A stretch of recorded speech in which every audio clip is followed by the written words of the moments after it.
In downtown Los Angeles, the sounds of the city blend with the sounds of soul. The artist is Kadir Nelson.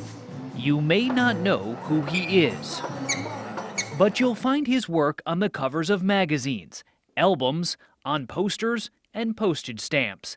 Then there are the children's books, more than 24 of them. The subjects may vary, but the theme is unmistakable. As a young kid, I didn't really see a lot of representations of African Americans. I felt like I had a self-appointed responsibility to tell that story, that children who would go to museums or art galleries or open their books and see images that look like them and be proud of those images. Images like Shirley Chisholm, the first black woman elected to Congress, and baseball players from the Negro League, also civil rights activist Harriet Tubman. And then there is this portrait of Nelson Mandela, his fist raised in rebellion against apartheid. I like to choose subjects that are spiritually strong and internally strong because that's how I want to see myself.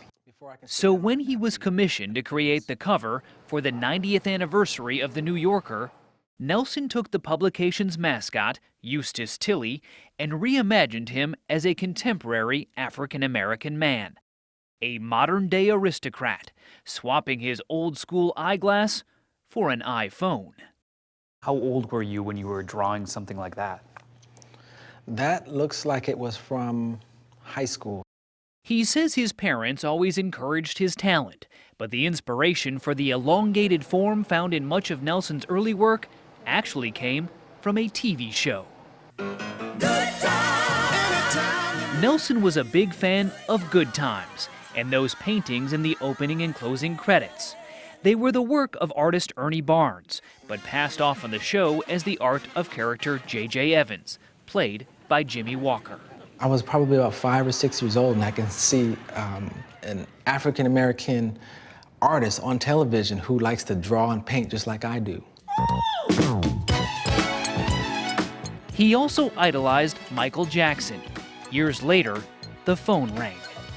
Michael Jackson called, and we spoke on the phone, and he told me how much he really loved the Marvin Gaye paintings, and he said, I want one. But about me, and I want it to be bigger. This was the result. Finished after the superstar's death, it became the cover of Jackson's posthumous album. Nelson's work is also owned by Will Smith, George Lucas, Spike Lee, and actress, director, and choreographer Debbie Allen.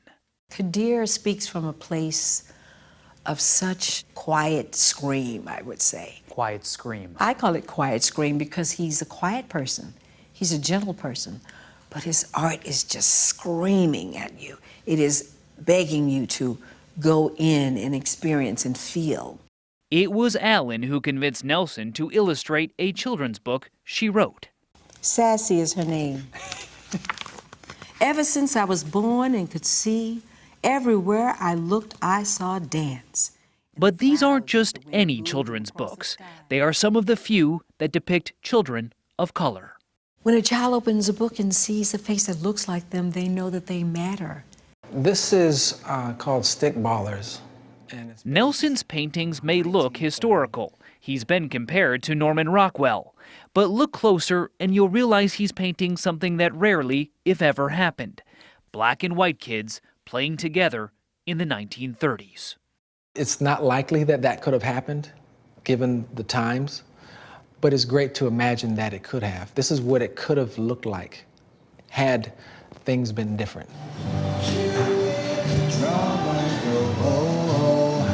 There's nothing different Kadir Nelson can imagine doing with his life, because when that music starts to play and his subject, the late Muhammad Ali, comes into focus, his paintbrush starts to sing. I'm proud that I get to do what I love every day, to express myself creatively every day of the week. It's a pretty good gig. It's the best gig there is.